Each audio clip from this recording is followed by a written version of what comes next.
Thank you for tuning in for another episode of Forgotten Gear Restorations. And I got something super cool to share with you. It's actually super small also, so it's always a welcome change. We've been getting some pretty hefty amps through the shop lately, so anytime something like this little Supro comes through, I'm super stoked. This is a Supro Spectator, one of those Valco National type amps.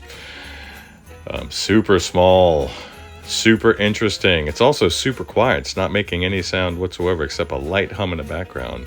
I did take a peek around back when I was doing an initial assessment, and it looks like the 5x3 rectifier wasn't lighting up. So we'll see what's up with that. Fuse is good, so nothing catastrophic. So let's get in there and find out what's up. This is a bit of a sneak preview, so maybe I can get to it tonight.